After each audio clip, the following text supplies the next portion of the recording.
Welcome to our podcast, Making Clerkship Click, with your hosts, Tanmay, William, and Nick. If you're a medical student, this is a podcast just for you to get quick and easy primers on high-yield medicine topics that you're likely to come across when you go through your clerkship blocks. So let's dive right in.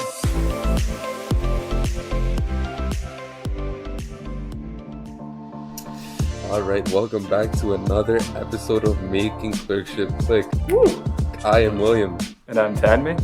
And we are third-year medical students trying to give you some practical tidbits to make your life easier on the wards. But Tanmay, there's something missing here. Something big. I think it's the biggest thing on our podcast.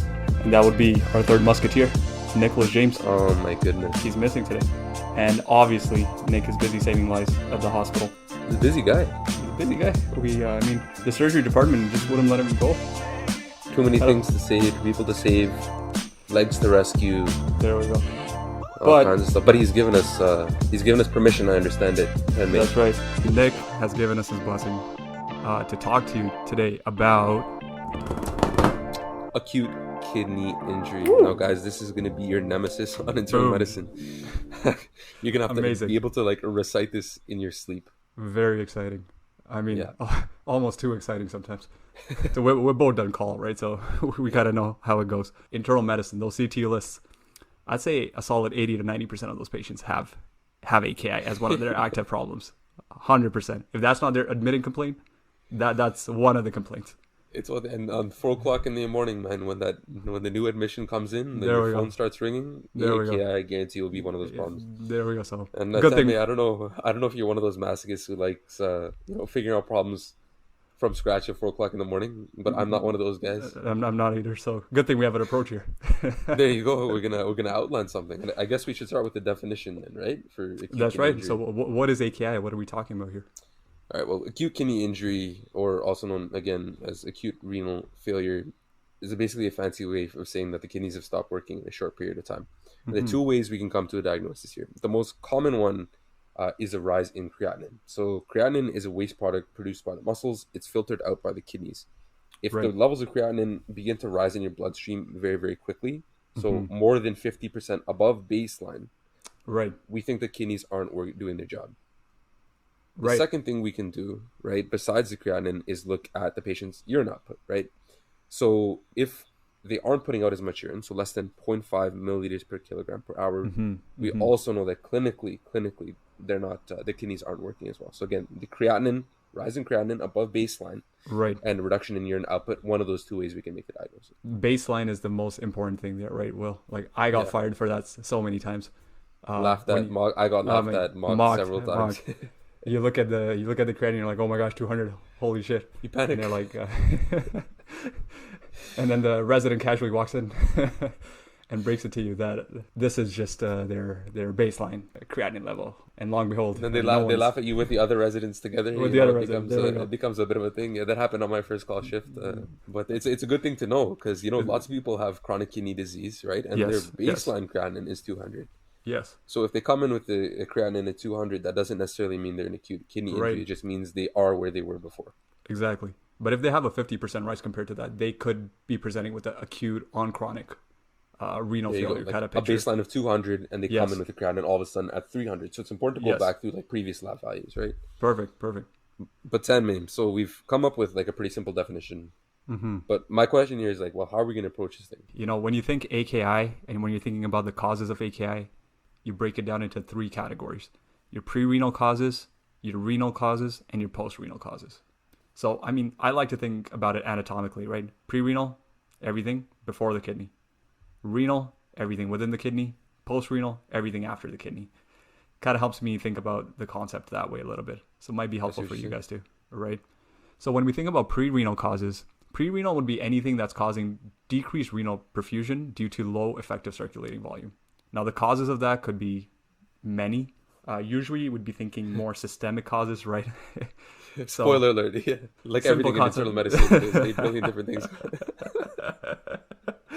So when you're thinking pre-renal, right? So what could cause decreased renal perfusion? Right off the bat, anything that causes hypovolemia, right? Low volume. So vomiting, diarrhea, bleeds, like hemorrhage, dehydration just from decreased oral intake. A lot of the cases, well, you probably remember, right?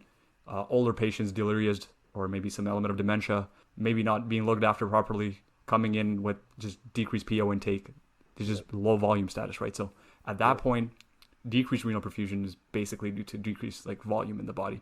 Other things to screen for that are important that could also cause a pre-renal picture would be things like CHF, liver disease like cirrhosis, or something like sepsis where you get like the systemic vasodilation, and that's again causing low effective circulating volume.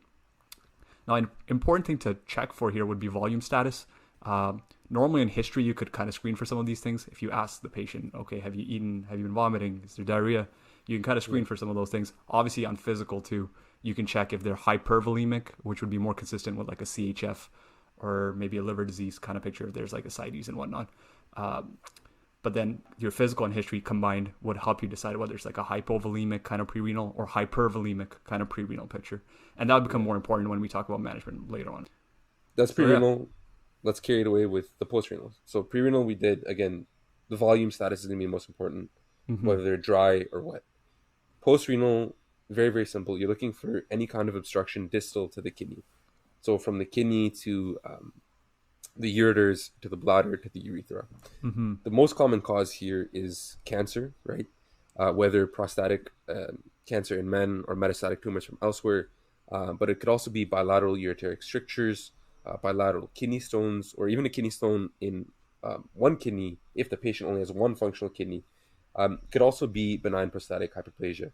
Basically anything that's stopping urine from getting from the kidneys into the toilet bowl, right? Very, very simple. Yeah. There we go. Anything that's causing a backlog is kind of messing up your kidney function. That's post-renal for you, right? Simple.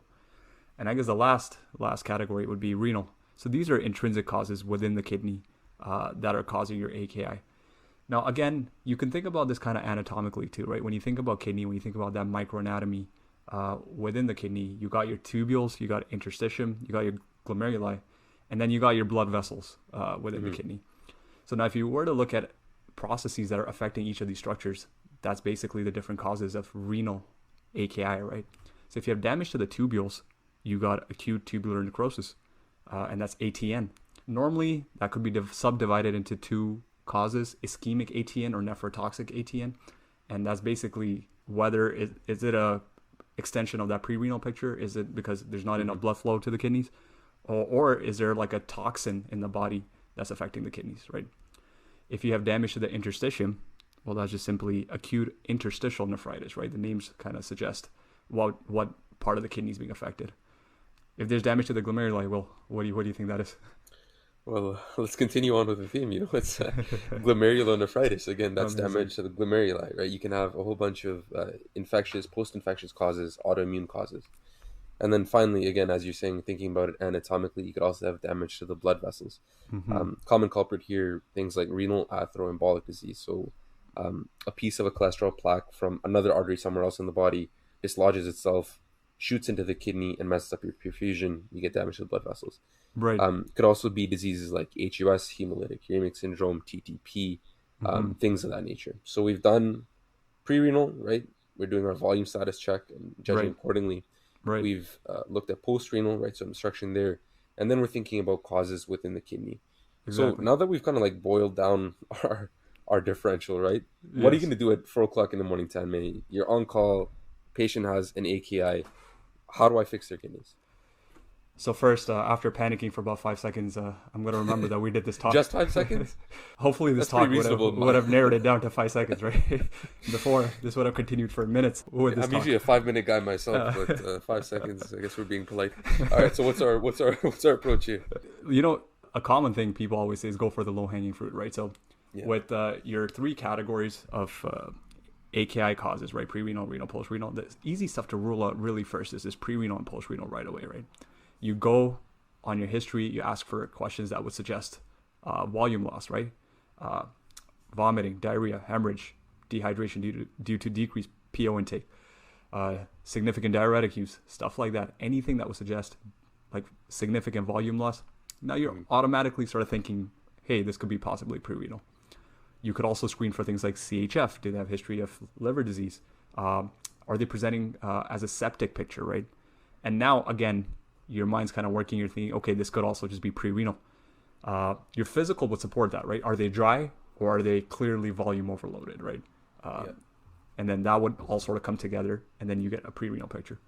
Now, from a management standpoint, it's not that hard. If they are clearly hypovolemic and the history and physical suggests that, it's simple. Give IV fluids. They're volume depleted. You give them fluids. Hopefully, your effective circulating volume will turn around the corner, and your creatinine is going to start to settle, and you would have fixed their AKI, right? Makes sense. If they are hypervolemic, now don't just jump to fluid. Someone who's volume overloaded. You're not going to give a liter bolus. You're not There going we to give a go. liter bolus to a guy with in florid heart failure. Yeah.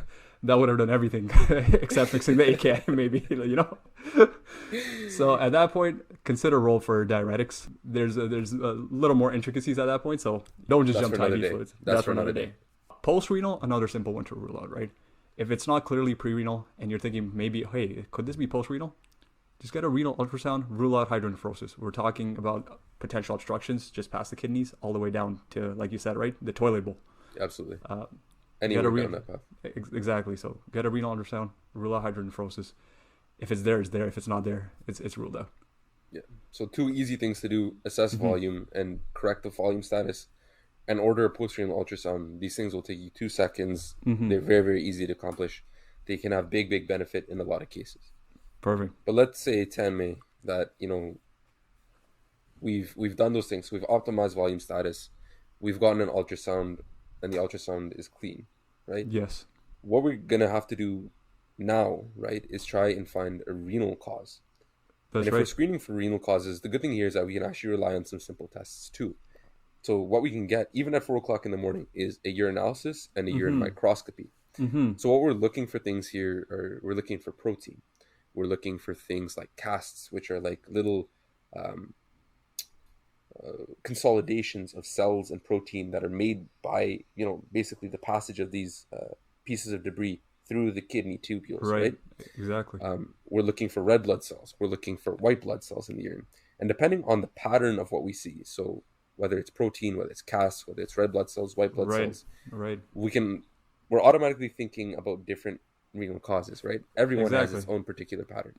So why don't we just break that down? So, well, let's say I order a urine microscopy, right, and I get my results. And now what it shows is a granular muddy brown casts. So what am I thinking now? Well, now you're thinking acute tubular necrosis, right? I mean, you're talking about earlier. It can either be ischemic, right? So an extension of that pre-renal picture, so they don't have enough of that circulating volume. Their volume status isn't optimized, and it results in a definite renal injury. Right. Or it can be a nephrotoxin. So things like aminoglycosides are bad for the kidneys sometimes. Things like IV contrast, things like cyclosporin, things like tacrolimus. All of these can damage the kidneys. Right. So if you're seeing these granular muddy brown casts and you're thinking ATN, if the patient is dry, you're going to give them fluids to maintain perfusion to the kidney, and you're going to look for any of those nephrotoxic medications and stop them. Perfect. So now let's say the urine microscopy report shows white blood cells and some white blood cell casts. Now what am I thinking? Yeah. If you see those white blood cell casts, you're thinking acute interstitial nephritis. Okay. And the major cause of acute interstitial nephritis is actually drug hypersensitivity. So to put it simply, it's an allergic reaction to a drug. Most often it's certain antibiotics, it's NSAIDs, allopurinol. Rarely you can have infection-associated AIN, but again, most often it's an allergic reaction to a drug. Here, again, treatment pretty simple. You're going to discontinue the offending meds, and you can actually consider a course of steroids to reduce the inflammation and damage to the kidney there. Perfect. So now let's say instead of that, we get some hematuria, so some red blood cell, along with some red blood cell casts, maybe some proteinuria. Now are we thinking about something different? Yeah, if we're looking at like weirdly shaped red blood cells, some red blood cell casts, we're thinking there's something wrong actually with the filter of our kidneys, the glomeruli. So instead of red blood cells, passing right by the glomeruli, they're actually leaking through a damaged membrane, and that's not good. Right. There's a whole bunch of different causes. We could spend all day on this topic. You can have post-infectious causes. You can have autoimmune causes. That's not really the focus of today's topic. Right. But if you see those kind of findings, like in those dysmorphic red blood cells, red blood cell casts, you're going to want to call nephrology, and probably sooner rather than later. You'll probably need a biopsy for diagnosis and management. And again, it's better if you do it sooner rather than later. Right. I mean, a urinalysis is a good start, but like you said, Will, like a biopsy is definitely the definitive way of diagnosing some of these pathologies, right? Yeah. One of our professors said like urinalysis is the poor man's biopsy. So, and then on call, you're definitely the poor man. I mean, let me in more ways than one, right? So we got to get a biopsy, and we got to involve nephrology if we're suspecting any of this, and if we're seeing signs of this. So yeah. And the last one, I guess, would be this like blood vessel pathology, right? But that might not be seen on urinalysis, if I'm correct. Yeah. So if the urinalysis comes back clean, your microscopy comes back clean, you might be thinking of things like renal atherembolic disease, right? So damage to these blood vessels. Again, diagnosis of exclusion, not going to show up with any particular patterns on urinalysis. You're going to have to diagnose it with renal biopsy. Perfect. So, I mean, we've talked about a bunch of stuff here, right? Our pre-renal causes, look for volume loss, look for CHF, liver disease, sepsis, stuff like that. Your post-renal causes, just look for obstruction, get an ultrasound. And then your renal causes, simply get a urinalysis and microscopy, and look for some of those like patterns that we were talking about. And you'll basically be able to screen for all your pre-renal, renal, and post-renal causes. And all of that can be done overnight. In a big hospital, all of that can be done overnight. Perfect. So, yeah. So if you're, as a clerk, if you're able to do that, I feel that'd be like amazing, right? You might as well be staff at that point. There we go. They might as well hire you. So I think the only other important thing to know here would be the acute indications of dialysis, right? There's some cases where, like, in the context of kidney injury, there's a need to just contact nephrology and get patients started on dialysis, right? Where the kidney damage is so bad that you need to start doing the kidney's job for it. Right? Exactly. So, I mean, what are those indications? Well, Tanmay, thankfully for me, and some of the other slower med students out there, there's a nice, easy mnemonic: A-E-I-O-U. Just remember the vowels, and you'll remember the acute indications of dialysis. Oh my gosh! I so you want to tee us off, Tanmay? I can do the vowels. That's all I can do. I get to I, and then I struggle. I forget what's out of that. But let's move on quickly. A would be acidosis. Now, the important thing to know with all of these causes is we're talking about refractory status here, right? So refractory acidosis. If someone's presenting with severe acidosis, it's not responding to medical therapy. That's an acute indication for dialysis. E would be electrolyte disturbance. When your kidneys are not working properly, your electrolytes are kind of going out of whack. Something to screen for, right? What's the potassium. Particular, there you go. Yeah. Right? That's a major one, because like that's linked to like cardiac arrhythmias and whatnot. And that would probably kill you very fast if that's not fixed soon enough. So if ingestion of drugs is. Oh, do you want to continue talking about? No. Yeah. So that's A and E, and then I would be. I got too excited there, Tammy. Sorry, I got so excited that I had to talking about drugs. Oh my gosh. Yeah. Oh, sorry. I got to slow my heart rate down a little bit. Yeah. Pharmacology. Oh my goodness. Oh my gosh. But then ingestion of drugs. So if there's some things, some poisons, some toxins that just need to be dialyzed out.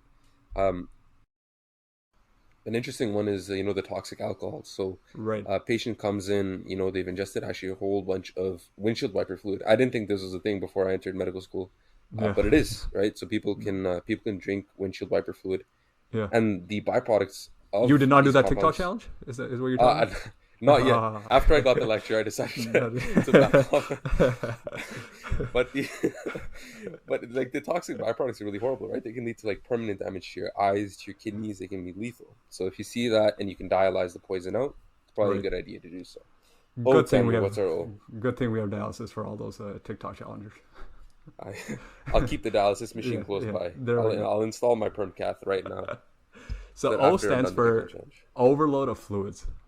And in this case, especially if there's pulmonary edema, there's so much fluid on board, they can't really breathe.